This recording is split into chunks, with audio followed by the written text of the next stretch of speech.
So in this recent case that the Fair Work Commission has decided on, Nadia Page, who was a market stall owner at the Fremantle Market, made a bullying complaint against two people. The first person was a neighbouring stall owner, and the second one was the cleaner of the markets.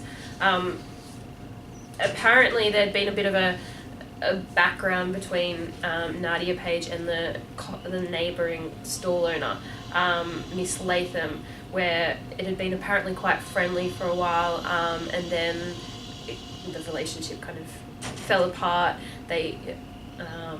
Miss Latham ignored her, looked at her with hostility, ignored her good mornings, and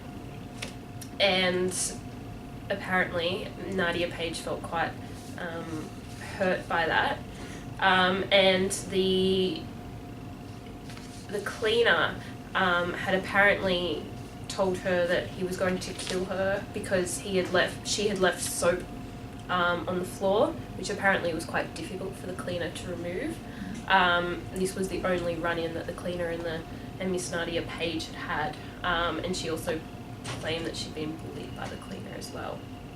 It's an interesting case in terms of it being about a non-employment situation, like workplace participants more generally are involved in an alleged bullying incident.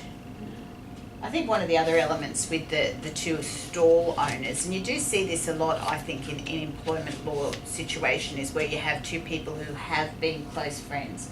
Their relationship, for one reason or another, breaks down. And I think often when that's the sense, a commission's not going to see that as a workplace or a legal issue, it's rather more a personal issue. And there does seem to be a bit of a flavour of that in this. Yeah, definitely. And I think, the ultimate decision was that there was no bullying found in the workplace. And ultimately, one of the reasons for that is the threat to kill was not repetitive. So I think it's an important reminder that for bullying to be found, it has to occur more than once.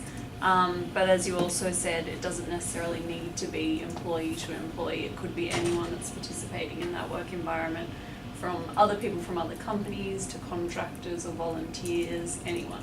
I think in the workplace, the Fair Work Commission's approach will be to look at the whole context. And obviously, at first blush, the comment "I'm going to kill you" sounds pretty bad. Yeah. But by the same token, if you look at the context, etc., in many situations, not necessarily this one, it is an expression that's used without any intention to actually kill somebody. And that was exactly part of what the commission found. They found that the cleaner didn't mean it in a threatening way. It was just one of those comments that was thrown away. Not ideal in any way, shape or form in a workplace, so I wouldn't encourage it, but you have to look at the context. And the other important aspect is the commission looking at work health and safety. Is there any risk? And in a situation where maybe it's happened once and maybe they've said, I'm going to kill you in a flippant manner, is there really a risk? And the commission ultimately looking at that can't really see a workplace risk, as they would in many other cases where there might be psychological or other health risks.